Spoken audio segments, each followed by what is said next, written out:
this morning. I'm James McWilliams. A lot of you, some of you might have known me from my writing. And I publish a lot in the Atlantic and the Slate and the New York Times. And I think I'm probably a lot better on paper than I am as a public speaker. So, but I'm going to do my best up here to go over some of the concerns that I have.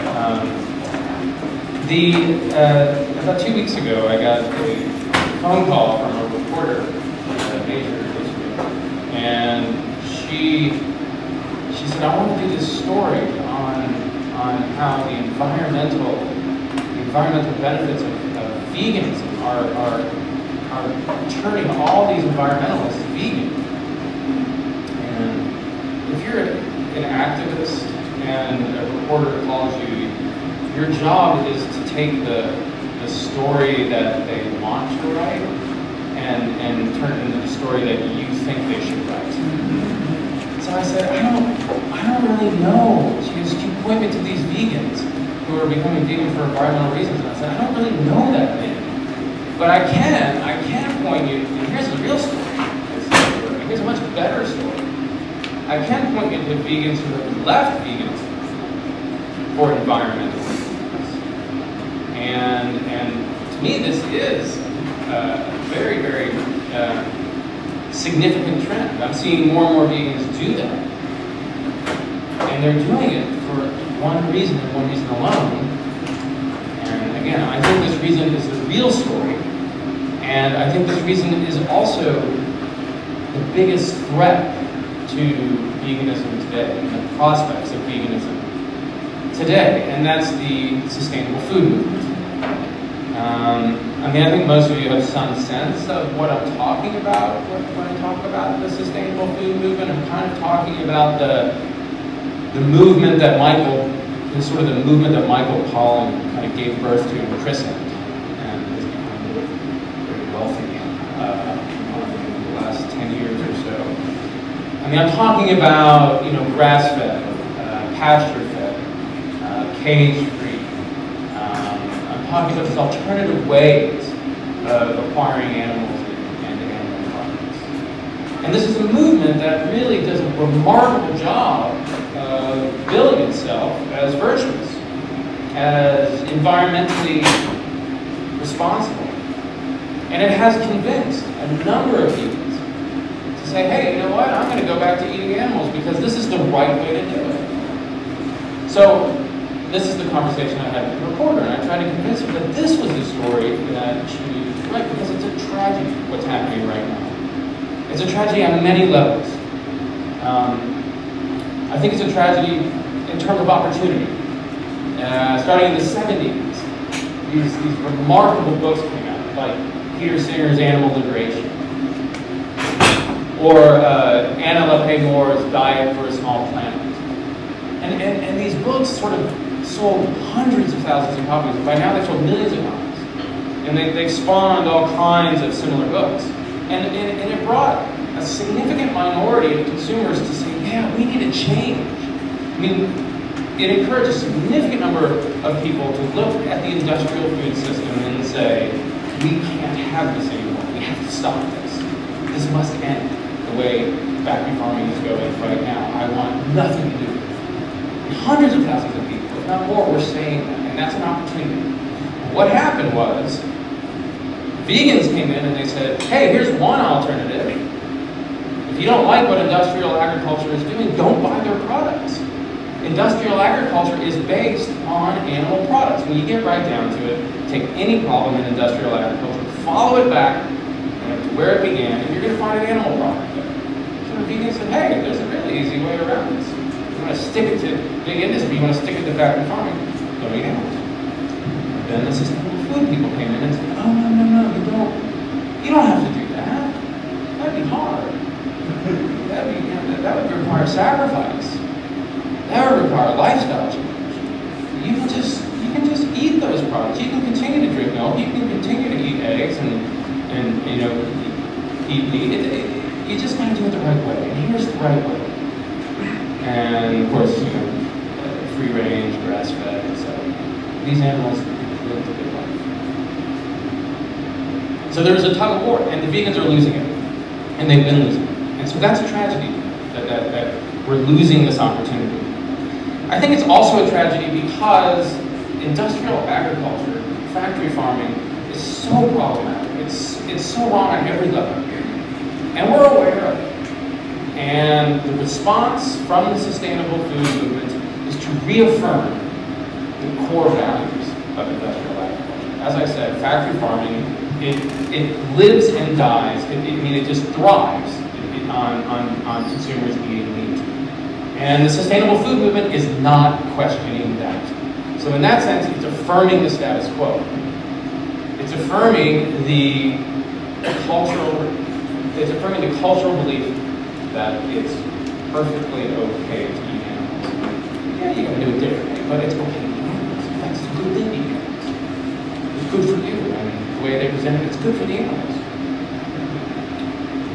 And so my belief is that in their confirmation of that basic cultural response, eating animals, in their confirmation of it, they are also confirming what factory farming does. And they won't admit it, but indirectly that is what is happening. So it's an inherently conservative affirmation of the status quo. And what I think needs to happen, again, looking at factory farming, taking an honest look at factory farming, I think the response has to be far more radical. Consumers have it in their power to deliver that radical response as well. And that's ethical veganism. So, it's tragic in terms of missed opportunity, it's tragic in terms of, hey, we're not offering a radical enough response to factory farming. And it's also tragic because I think that the fact that the sustainable food movement is succeeding so well as an alternative to industrial agriculture, it just masks animal suffering. Massive, systematic animal suffering. Today I went to the farmer's market in by the capital. It was a really impressive farmer's market. Big, lots of vendors. Everyone goes one way though. Everyone goes counterclockwise. One can go one way and everyone's going the other way. I thought that's a really kind of metaphor for my life. So I got in the flow of everyone and passed by all the carts, and I was like, yeah, this is great. And there's all these snap peas and snap peas and snap peas and lots of peas. And there's lots of radishes and lots of radishes and lots of radishes. Lots of good stuff. But then also, and the whole environment is feel good. It's like, I'm doing a good thing. I'm here. It's community, supporting the small guys. But then you get to the bison.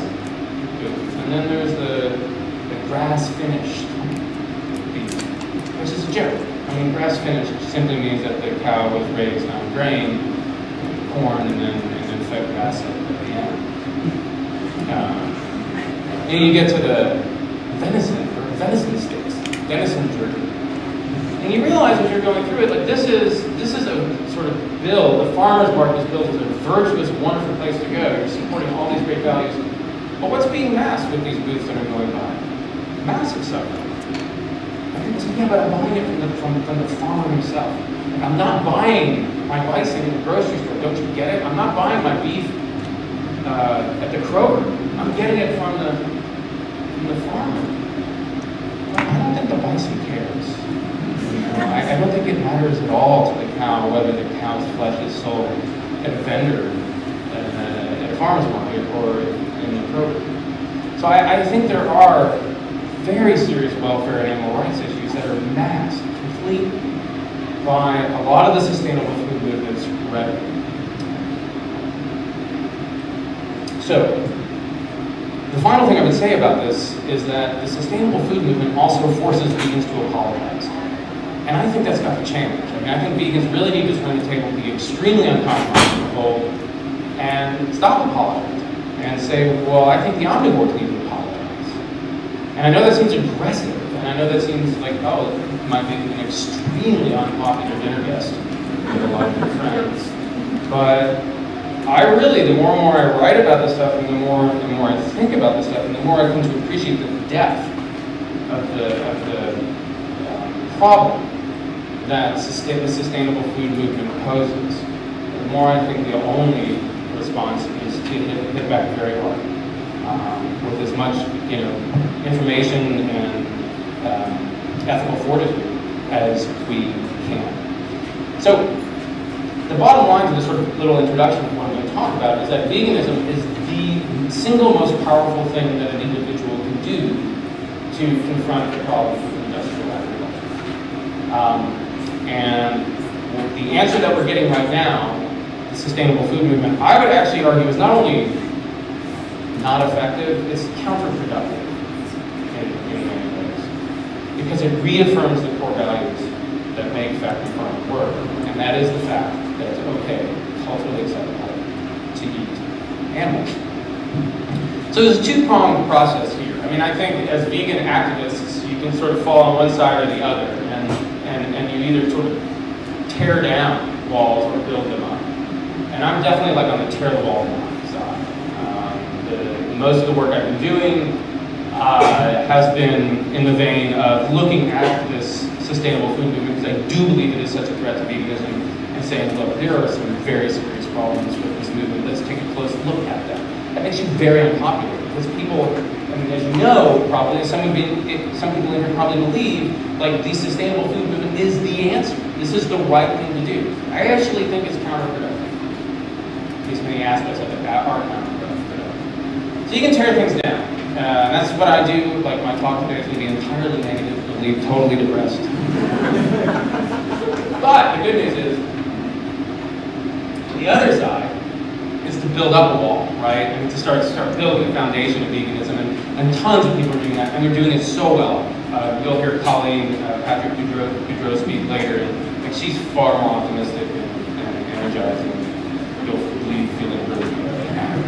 So, tear down and build up, and I'm definitely going to tear down. I'm going to do it in 3 ways. I'd love to leave time for Q&A, so I might go through this sort of quickly. But so there are 3 ways that if it was given my preference, I would just attack this on ethical grounds, because I think that's the most important grounds. I think, again, back to the example of the farmer's market. The fact that people feel good by going up and buying, this grass-fed bison from a farmer, to me that masks all kinds of suffering, and to me that's the most important issue, the ethics of sustainable food, and their failure to confront the ethical implications of what they're doing. But we're going to look at it ethically. We're going to look at it economically. Is this whole notion of sustainable animal agriculture, is it economically viable? And then we'll look at it environmentally. And I'll start with the environment. When people write and talk and think about sustainable animal agriculture, it's presented almost always as environmentally beneficial. But the problem is the full life cycle of that process is almost never considered. So you look at this right here and you think, how could there be a problem with this? I mean, the sky is blue, the grass is green, and the cows have room to move around. I don't get it. What's the problem? Well, this happens a lot in the way the sustainable food movement presents their information. There's a sort of politics of sight going on here. And if you just looked at this, you may say, well, everything's great. You might feel good about buying a product from this kind of farm.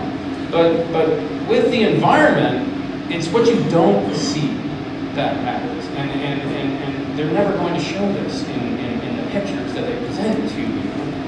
The rhetoric that they churn out, they're never going to talk about this.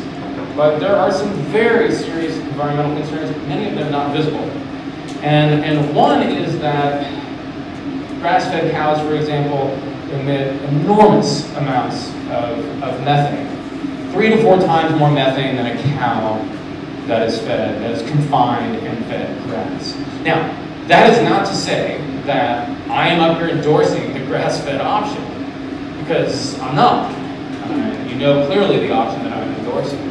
But I always have to qualify at that point, because when I write about this, people say, oh yeah, that's McWilliams, he's a big shill for industrial agriculture. Well, no, you see, I'm actually promoting veganism as the only viable answer to the problem. So we have a methane problem.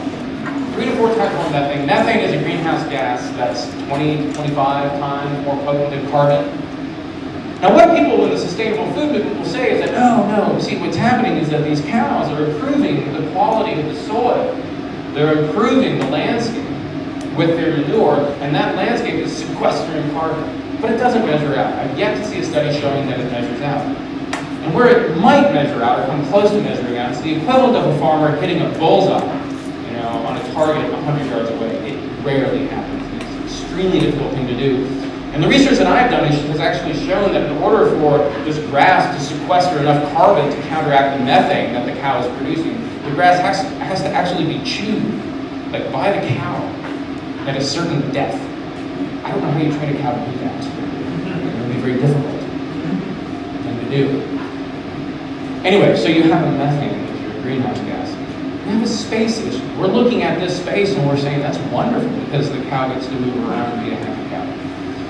But you got to think beyond just this picture and say, okay, let's say that demand for grass-fed beef really skyrocketed. And let's say it went from, I don't know, probably 2% of beef today is sold as grass-fed. Let's say it went to 20%. What would happen then? And this is what the sustainable folks want. They want people to buy all their beef grass-fed. Well, it takes at the very minimum 2 acres of land to bring a cow to slaughter weight, eating grass. More often than not, it's more like 30 acres per cow. It can be as high as 80 acres per cow. We don't have the land for that. Where's that land going to come from if demand goes up? Well, a few things could happen. If demand goes up, this pretty picture is going to be ruined by rainforests being destroyed in Brazil to clear room for grass-fed cows. It's already happening. The rainforest in Brazil has had a chunk take the size of France carved out of it to supply the demand for grass-fed beef. That's not sustainable. And that's not an eco-correct thing to do. The other thing that some farmers are doing because of this space problem is they're actually bringing in fertilizer and growing grass with fertilizer. And it's grass-fed, but the grass is not native, it's not natural, it's fertilized grass. And that, of course, raises the carbon footprint of the animal. Keeping in mind that this animal, instead of taking 6 or 7 months to come to slaughter weight, it takes more like 12 to 15 months. We are looking at significant greenhouse gas emissions, significant applications of fertilizer in some instances, and significant agricultural sprawl. These are not considered. These very important points are rarely considered in the literature supporting grass-fed beef. There was a study that came out a couple years ago that measured conventional cattle versus grass-fed cattle and did a greenhouse gas calculation per pound of meat and found that the grass-fed cattle had 50% more greenhouse gas emissions than the corn-fed cattle, primarily because they take longer to bring to slaughter weight.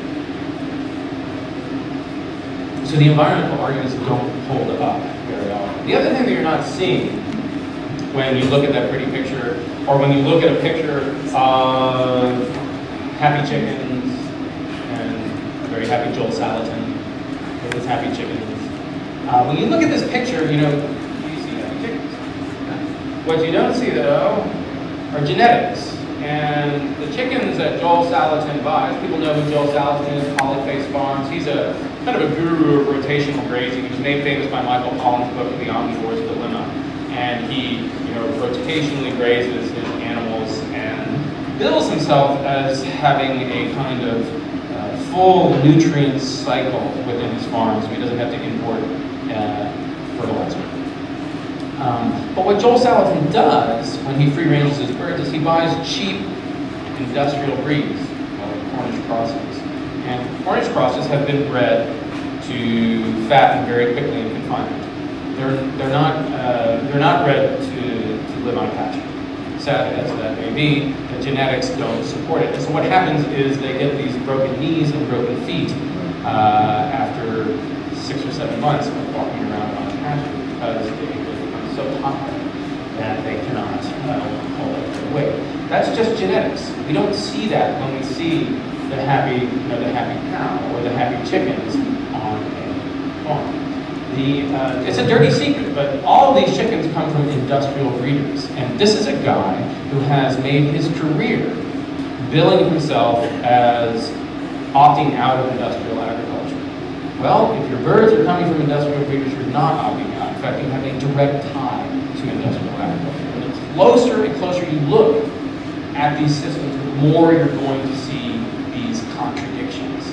more you're going to see how the reality of these small farms is not anti-industrial. There are connections to industry at many, many levels, and I'll illuminate that more in a little bit. So this brings me to the issue of water. You know, whether a cow or a chicken or a pig is raised in confinement for industry, or whether it's raised by a sustainable farmer on pasture, they still need water. Lots and lots of water. And the statistics here are kind of overwhelming, but it takes 2,500 gallons of water to produce a single pound of beef. And that's true. It's actually, you need more water for an animal that's on pasture than if in confinement, again, because they live longer. It takes 13 gallons of water to produce a pound of tomatoes. And so just to put that in perspective. A study done at UC Davis found that animals in confinement, or rather animals on pasture, require 77% more water than animals in confinement. So again, I mean, we talk a lot about peak oil, but to me in agriculture right now, water is just as important as natural gas or oil. And I think if you look carefully at how much water is required to raise animals in these so-called sustainable systems, you'll find that it is not, in fact, sustainable. But this is what I meant when I said there are elements of the life cycle that are not included in popular descriptions of sustainable animal agriculture. Well, at least defenders of this system will say, at least there is nutrient cycling. At least these chickens are pooping and they're concentrating nitrogen in the soil. And what Salatin does is he lets his chickens roam around and they improve the soil and the grass grows. And then these fences here, they're on wheels. He just kind of rotates the fence, brings in the cows fatten on the grass, and he sells it for $40 a pound to consumers who drive 100 miles to pick it up. So Salatin was recently asked, nobody asked, like, okay, so fine, these chickens, they're pooping out all this nitrogen. Where are the chickens getting there? How are they getting fat? Are they just eating grubs out here? And no, of course they're not just eating grubs out here and coming to slaughter weight. Kind of long pause, and Salatin confessed that he actually gets all of his feed from industrial corn and soy, chicken feed. Just imports it, puts the trough out, and they fatten on that, and they poop into the field. So he can say, hey, I don't use any natural gas. You know, I don't use any fertilizer. I use natural fertilizer. Well, yeah, but somebody grew that soy and somebody grew that corn, and they used a hell of a lot of natural gas and a hell of a lot of fertilizer to grow that corn and soy. You just imported it and fed it to your chickens, and your chickens pooped, and you forgot about that part of the equation. At least you didn't include it in your books or your promotional literature. He imports 144,000 pounds of corn and soy feed every year from industrial agriculture. And he's just raping somebody else's land to make his green lush and profitable. Again, the closer you look into these systems, the more of this that you find. And I don't want to harp too much on this, but one of the most frustrating things that I encountered as a journalist on these issues, as an activist on these issues, is the level of misinformation from the most authoritative sources. So Michael Pollan wrote on page 206 in the Omnivore's Dilemma about this farm. Keep in mind what I just told you about where the nutrients come from for this grass. He wrote, Polyface Farm is completely self-sufficient in nitrogen because a chicken defecating copiously pays a visit to virtually every square foot of it at several points during the season. In other words, not a word about where those nutrients coming out of the chicken are coming from. Because it's completely self-sufficient, it is totally dependent, in fact, on industrial agriculture, both for the birds and for the feed going into the birds. These are what we're not looking at. These are the invisibles that we don't see when we look at this kind of system. If you want to be entertained, I wrote something about a month ago in the New York Times going over these environmental problems with sustainable agriculture. Joel responded to it, and if you just type in Joel Salatin and my name, you'll find what I think anyway is a hysterical outburst of anger. Just fine. Finally, the last point on the environmental issue. Again, the kind of aspect of the life cycle that is not included, and you'll be happy to know I won't include a visual for this, are the carcasses. Now, what happens to the carcass of an animal when it dies? Well, you know, it used to be that the animal died a natural death after living a natural life and rotted into the soil and improved the quality of the soil, and you got the native grasses growing taller than human beings, and that's how that cycle used to work. Now, of course, the farmer steps into this system, the so-called natural system. The farmer steps in 1/4 of the way through the animal's natural life, yanks it out of the system to sell, butcher and sell. So, what happens to the carcass? I mean, only about 40% of the farm animal is edible. What about the rest of it? Well, it used to be that it would go to a rendering plant, but that's not happening as much now because rendering plants are going out of business after mad cow disease. The regulations imposed upon them were so strict it became too expensive for many rendering plants to operate. So what's happening is they're going to incinerators in many cases, or they're actually going to landfills. Okay? Not sustainable. I don't know how you're going to work that into the overall equation, but it's not going to go in one direction. So again, it's these hidden aspects of these systems that I'm encouraging people to look at and ask questions about, because what you see is not what you get environmentally with these sustainable movements. Okay, that's the environmental teardown. How about the economic teardown? Frankly, I just think the economics of small-scale animal agriculture do not work, and they do not work for two reasons that I'm going to talk about, both related. The first one just has to do with the unfortunate reality of consolidation. The fact is, when you're raising animals, it is more profitable if you raise them in confinement. Consolidation and economy of scale undeniably gives you a competitive advantage over somebody raising their animals on pasture. It allows you to sell your meat at a cheaper price because it costs less to raise it that way. You can raise more for less doing that. That is unfortunate. That is not an endorsement of confining animals, but it is to say that this is an economic reality that I don't think any small-scale producer can compete with. Now, to give you a sense of how aggressive this consolidation can be, between 1990 and 2007, the average size of a hog farm went from 900 hogs to almost 5,000 hogs. And that's because it's more profitable. That's the only reason that is happening. The number of hog farms in this country dropped 70%. That's economics. That is economics. That is nothing but economics. Now what people will say, sustainable producers will say, is they will say, oh no, that's because of subsidies. That's because of the farm bill.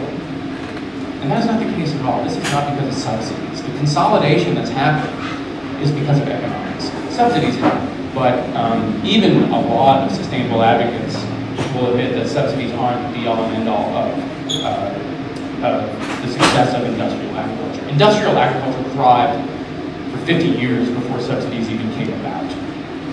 So that's one issue. And so imagine for a second, I mean, play this game. What would happen? Let's just say I'm right. I think I'm absolutely right about this consolidation, the power of consolidation.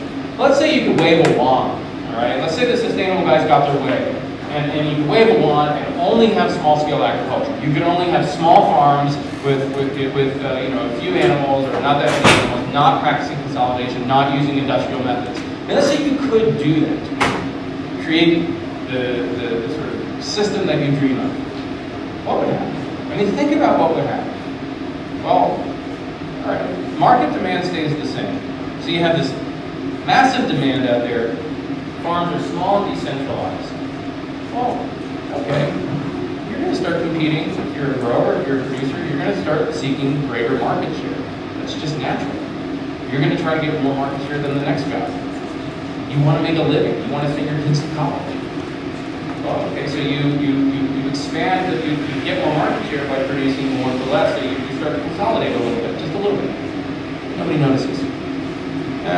Well, then your competition looks on and says, well, I got to compete. They're lowering their prices. They're reaching greater markets. I better consolidate a little bit. Well, you see where this is going. Who knows how long it would take? 10 years, 20 years, 30 years? You'd be back to industrial-sized systems. I don't see how that scenario would not happen, given the nature of demand and given the efficiencies, the unfortunate efficiencies of consolidation.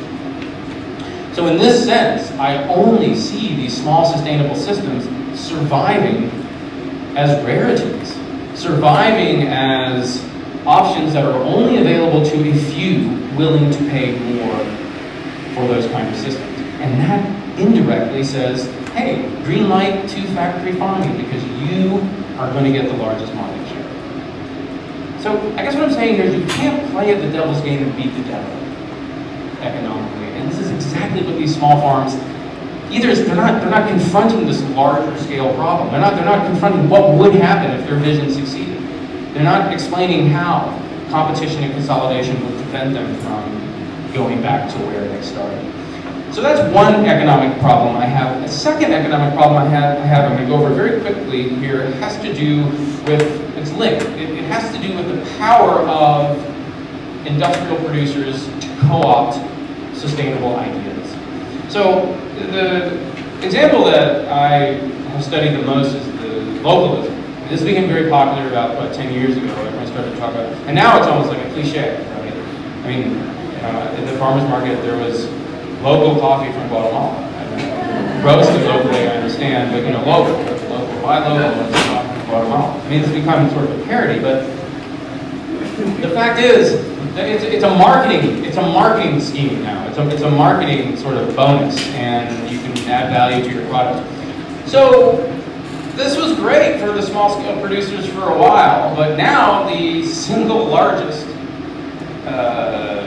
purveyor of local produce in the country, without a doubt, and I'm using the definition of local used by the small farmers, and that is local means within the state, which in Texas or California doesn't mean much, but the biggest source of locally grown produce is Walmart. Walmart has gone local. Walmart has gone local, and of course there are lots of Walmarts in California and Texas, and since local means within California or Texas, they can, given their scale, buy a great deal of it, bill it as local, and that's a co-opting, I think. I don't see how the small guys can ever avoid that. And again, you can't compete with the devil and beat the devil playing his own game by the devil's rules. Yeah, I guess I just refer to Walmart as the devil. I don't know if that's a good thing, but this one is my favorite. I mean, this is Chipotle, and I pick on Chipotle a lot because I think Chipotle is just a fast food restaurant. Like, I think they're as deeply interwoven with industrial agriculture as you can possibly be. Chipotle could not exist without the industrial production of the products that it purchases. What it does, of course, is it buys all its pork from Niman, which is supposedly a sustainable producer. I have a whole other story about that, but we won't go into it. But they will also take one product and buy 25% of that product for a particular month locally. So they do these symbolic things that really are meaningless in the overall scheme of what they're purchasing. They're in a fast food restaurant deeply entwined with industrial agriculture. This is their latest advertisement. It's so brilliant. It's not just a burrito, it's a foil-wrapped, handcrafted, local farm supporting, food culture changing. Wow. Cylinder of deliciousness, food with integrity campaign. But they don't tell you it's also got more calories than 2 Big Macs and a single burrito that exceeds your RDA sodium allowance. Now, you may have heard of this story. So my argument, with these co-opting anecdotes is it's just so easy for industry to co-opt sustainable ideas. And the reason why it's easy is because the sustainable guys are just playing the same game with the big guys. They're not challenging the system. Like I said at the beginning, there's nothing radical about it. Okay? They're not hitting at the core. We have to hit at the core. Who hits at the core? Vegans. this guy in Vermont, and how do you know you've hit at the core? Like, how do you know you've really, really angered industrial agriculture, made them scared, kept them up at night? They sue. They think they're frightened enough that they will issue either a cease and desist letter or maybe even a lawsuit. This guy's a Vermont t-shirt maker who made a t-shirt that says "Eat more kale," and "Eat more kale" somehow became interpreted as code for go vegan, don't eat animals, eat kale.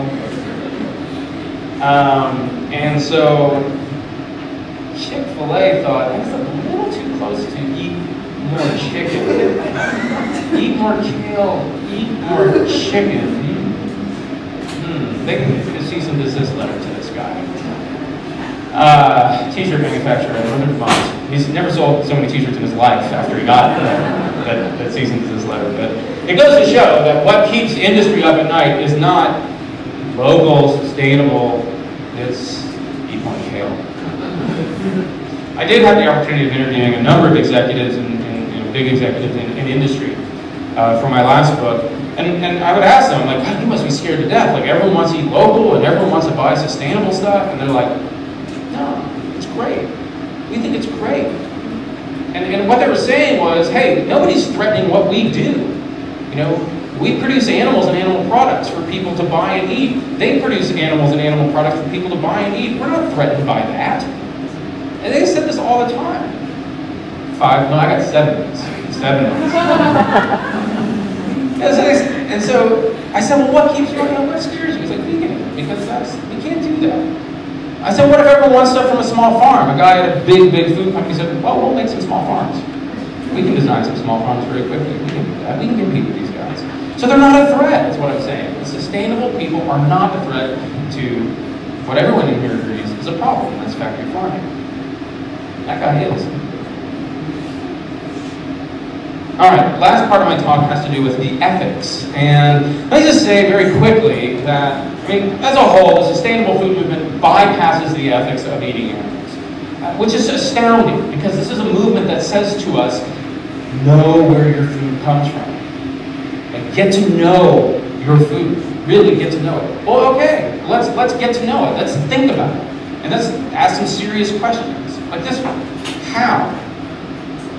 How do you reconcile caring about animals? And if you oppose factory farming, you care about animals. I mean, you know, you oppose it because you believe animals shouldn't be treated that way.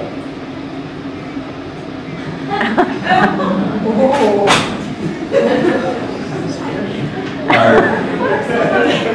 6 minutes, I think she said. 6 minutes, you told me with one hand. So, if you oppose factory farming, you care about animals. That's one of the reasons why you oppose factory farming. So,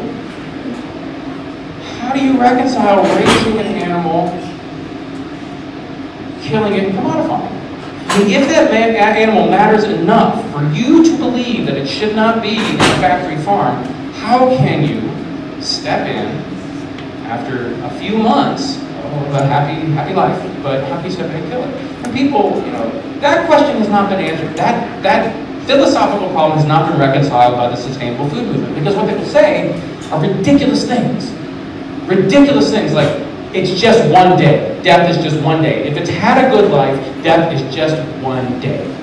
To which you say, okay, if you believe that, if that is your approach to life, that death is just one day, that has to come, you die tomorrow. You've had a good life. You've been eating grass-fed beef, and you've been eating free-range chicken, and you've been driving your Volvo, and you've been drinking your lattes. You've had a good life. You die tomorrow. Right? It's just too easy. That's not an argument. Another argument is, you know, well, I have these teeth, you know, I have these incisors here, and that's, you know, I gotta use them. It's not an argument, right? And then I say, well, I have fingernails, and you're making me mad, and I'm gonna gouge your eyeballs out. So they're not arguments, okay? These are evasions of very important questions. So they're not answering that question. But what they are doing is they're saying, hey, look, don't tell me how to think about animals because I'm killing them myself. So this is the movement that I'm just like really hooked on right now, really writing a lot of right now and trying to understand. So I'm going to be very quick here and make a point about backyard salt, because this is the extreme of where the sustainable people are going with their ethical argument. This is their answer to the ethical problem. I did it myself. It's equally evasive as the other two examples I've just given, but here's what's happening and here's what's interesting. They're saying, I'm doing it myself, therefore I'm recognizing the dignity of the animal.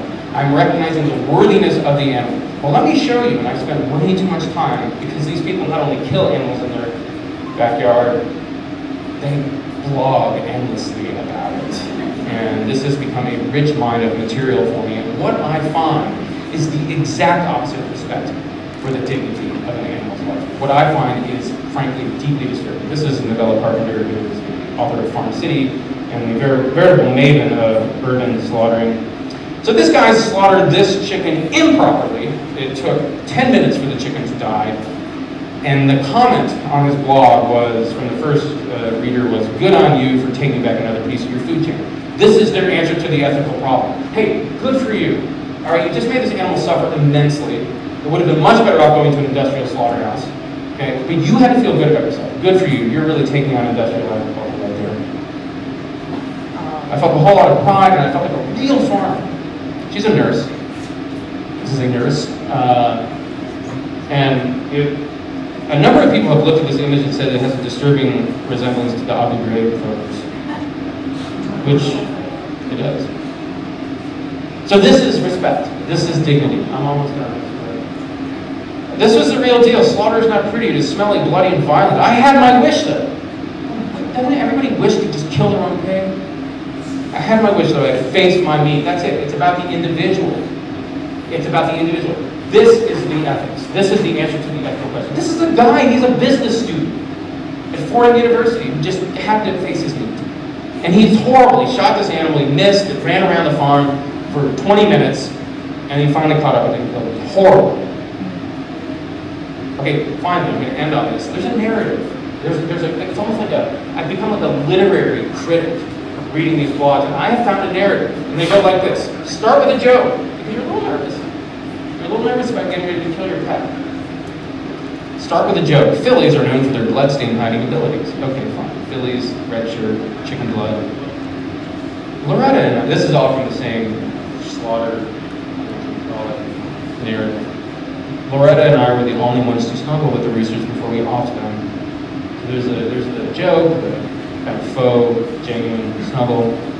And then there's the kind of the money shot, the blood shot. The blood of 30 chickens goes in a bucket. Why are you showing this on your blog? What point is there, other than to say, hey, I can handle blood? I don't know, there are some kids in here. Sorry about that. I didn't do this. Then there's always this moment of the actual kill, where the person doing the killing says, no big deal. The animal didn't care. You have to stretch their necks out of the cone, but they're exceedingly blasé about it. Maybe they're upside down and frozen stiff. Did you ever consider that possibility? Maybe that's why they're acting like they don't die. It's infuriating. But this is where this is going. This is where do-it-yourself slaughtering is going. This is what happens when you fix your meat. And then finally, the joke. Always ends with a joke. Ray sure does love Ray does sure love his neighbor too. So I don't find this moving us towards any sort of ethical or moral resolution of the problem of eating animals. This, however, is the answer that we are getting from the sustainable food movement. I want to end with a quote. I found this great quote that I've been wanting to use for a while, and it's from Noam Chomsky, who has become very sort of important to me over the last few years. He said, all over the place, from popular culture to the propaganda system, there is constant pressure to make people feel that they are helpless, that the only role they can have is to ratify decisions and consume. I would say that the sustainable food movement is telling us that the only role we have is to ratify decisions and consume. And I would say that veganism is actually a truly empowering response to the industrial food system that we all want to see change. Thank you very much.